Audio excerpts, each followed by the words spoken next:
السلام علیکم ورحمۃ اللہ وبرکاتہ۔ الحمد للہ وحدہ والصلاة والسلام علی من لا نبی بعد، اما بعد۔ عمدۃ الاحکام کتاب الطہارہ، باب فی المذی وغیرہ، حدیث نمبر 26۔ عن عباد بن تمیم عن عبد اللہ بن زید بن عاصم المازنی رضی اللہ عنہ قال شکی الی النبی صلی اللہ علیہ وسلم الرجل یخیل الیہ انہ یجد الشیء فی الصلاة فقال لا ينصرف حتى يسمع صوتا او یجد ریحا۔ صحیح البخاری کتاب الوضوء، باب من لا يتوضأ من الشک حتى يستيقن، حدیث نمبر 137۔ صحیح مسلم کتاب الحیض، باب الدلیل علی ان من تیقن الطہارۃ ثم شک، حدیث نمبر 361۔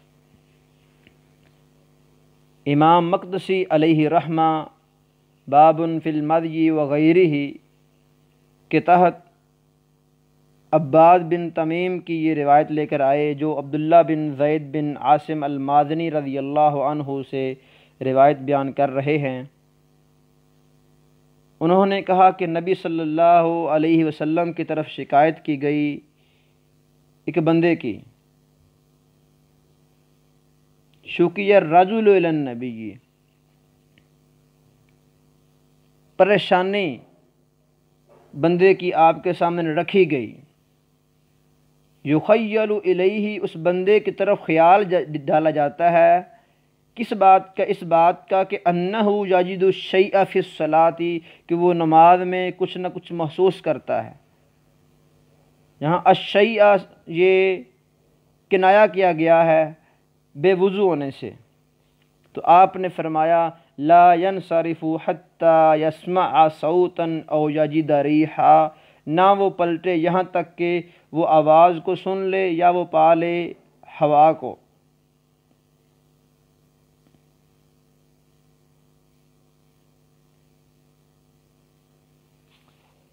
یہ حدیث، اس حدیث کا در حقیقت جو موضوع ہے وہ ہے حدث کے بارے میں شک کا ہو جانا، یعنی ایک انسان طہارت پر ہے، اسے طہارت کے ختم ہونے کے بارے میں شک ہو جائے۔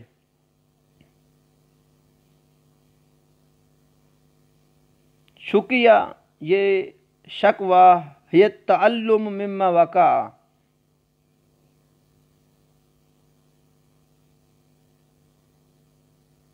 قلق آدمی کی پریشانی کو رسول اللہ صلی اللہ علیہ وسلم کے سامنے بیان کیا گیا۔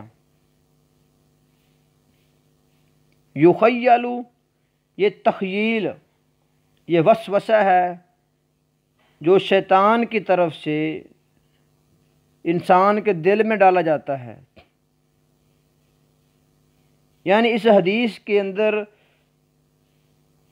یہ مراد لیا گیا کہ آدمی کو وہم ہو گیا یا آدمی نے گمان کر لیا کہ وہ بے وضو ہو گیا، اس کا وضو ٹوٹ چکا ہے۔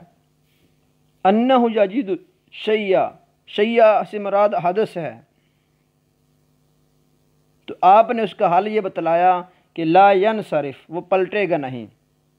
یہاں الصلاۃ فی الصلاۃ کی جو قید ہے یہ قید احترازی نہیں ہے، بلکہ عام حالت میں بھی جب انسان طاہر ہے، انسان کو شک گزرا ہے، تو شک کی بنیاد پر اس کی وہ طہارت ختم نہیں ہوگی، ٹوٹے گی نہیں۔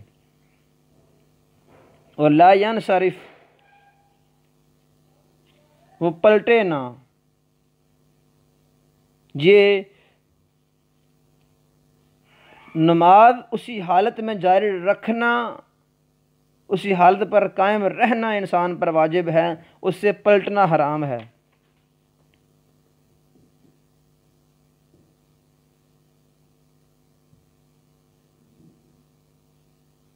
اس کی ایک علت یہ سمجھ آتی ہے کہ اگر کوئی انسان فرضی نماز پڑھ رہا ہے تو فرضی نماز کو سینٹر میں چھوڑ کر کوئی اور نماز شروع کر لینا صرف اور صرف شک کی بنیاد پر، تو یہ درست نہیں ہے، کیونکہ جب فرض شروع کر دیا جاتا ہے تو اس کو کرنا انسان پر لازم۔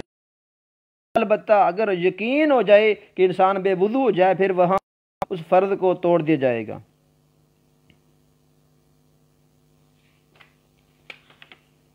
اس حدیث سے چند ایک فوائد حاصل ہوتے ہیں، جو فوائد اصول فقہ میں بہت ہی اہمیت کے حامل ہیں، اور باب سے باب فی المذی رسول اللہ صلی اللہ علیہ وسلم ایک کامل مکمل شریعت لے کر آئے تھے۔ آپ نے طہارت کی ایک ایک جزی کو بیان کر دیا۔ باب فی المذی یعنی مذی کی جو حدث لاحق ہوتا ہے بندے کو مذی کا، اور اس کے بغیر جو بول و براز کی شکل میں یا کسی اور شکل میں شرمگاہ سے خارج ہوتا ہے، اس کے نجس ہونے کے بارے میں بھی اس باب کے تحت بیان کیا جا رہا ہے۔ اور اگر انسان کو کسی حدث کے بارے میں شک گزرا ہے، اس کا بیان بھی اسی باب کے تحت ہے۔ اس حدیث میں سب سے پہلا فائدہ یہ حاصل ہوا کہ الاصل علی البناء علی الیقین حتی یتبین خلافہ، کہ اصل یہ ہے کہ کسی بھی کام کی بنیاد یقین پر رکھی جائے گی، نہ کہ شک پر، یہاں تک کہ اس یقین کا خلاف ثابت ہو جائے۔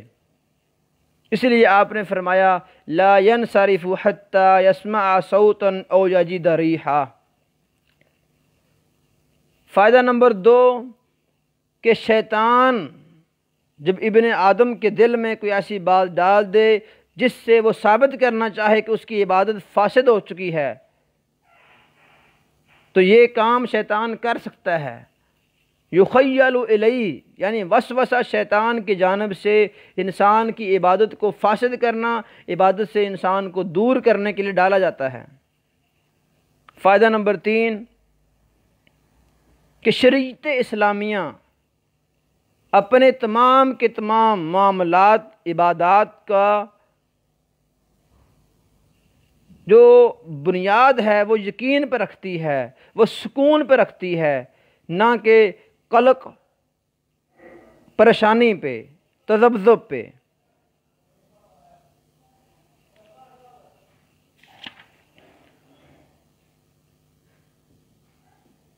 اور ایک فائدہ اس حدیث مبارکہ میں وہ امور جن کو محسوس کیا جا سکتا ہے، ان میں وہموں کو دور پھینکنے کا حکم دیا گیا۔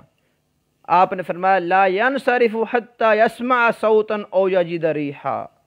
یہاں پر صوتاً اور ریحاً سے مراد صرف یہی دونوں شکلیں نہیں ہیں، بلکہ اس سے مراد طہارت کا ختم ہونا ہے، یعنی طہارت کے ختم ہونے کا یقین ہو جائے انسان کو۔ اور حکم اس کا اس حدیث میں بیان کیا گیا وہ ہے کہ نماز سے منہ پھیرنا، نماز کو یہاں پر ختم کر دینا شک کی بنیاد پر، یہ حرام ہے۔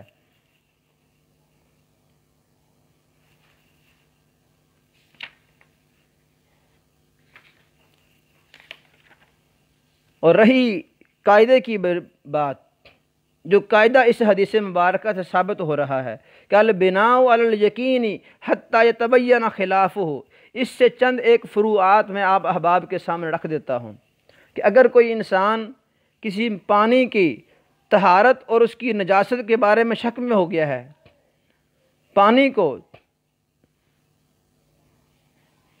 وہ تب تھوڑا سا تبدیل ہوتا محسوس کرتا ہے، اسے شک گزر گیا کہ یہ تغیر، یہ تبدیلی پانی کے اندر یہ نجاست کی وجہ سے ہے یا کسی طاہر چیز کے گرنے کی وجہ سے ہے، یہ انسان کو شک ہو گیا ہے، تو یہاں پر انسان اس پانی کی طہارت کو باقی رکھے گا اور اپنے یقین پر بات کو باقی رکھے گا، نہ کہ نجاست کے گرنے کی وجہ سے جو اس کو شک بنا اس شک پر بنیاد رکھے گا۔ تو اسی طرح ایک اور مثال کہ اگر کسی انسان نے اپنے بیٹے کو حکم دیا کہ وہ یہ کام کرے، اسے بعد میں اس بات میں شک ہوتا ہے کہ اس نے قسم اٹھائی تھی یا پھر قسم نہیں اٹھائی تھی، تو اس شک کو دور کر کے انسان عدم القسم پر یقین رکھے گا، یعنی وساوس جو انسان کے دل پر ڈالے جاتے ہیں، حملہ آور ہوتے ہیں، ان کی بنیاد پر انسان فیصلہ نہیں کرے گا جب تک ان وسوسوں کے پیچھے مکمل پختہ دلیل نہ آ جائے۔ تو اللہ تعالیٰ ہمیں اس حدیث مبارکہ کے مطابق نماز ہو یا غیر نماز، اپنی طہارت جو انسان نے طہارت حاصل کی ہے اس میں جو انسان کو یقین ہے اس یقین کو باقی رکھنے کی توفیق عطا فرمائے، اور جو شک حدث کے بارے میں یا وساوس شیطان کی طرف سے جب تک ان کے پیچھے پختہ دلیل نہیں مل جاتی ان سے بچنے اور دور رہنے کی توفیق عطا فرمائے۔ وَأَقُولُ قَوْلِي هَذَا وَأَسْتَغْفِرُ اللَّهَ وَأَتُوبُ إِلَيْهِ۔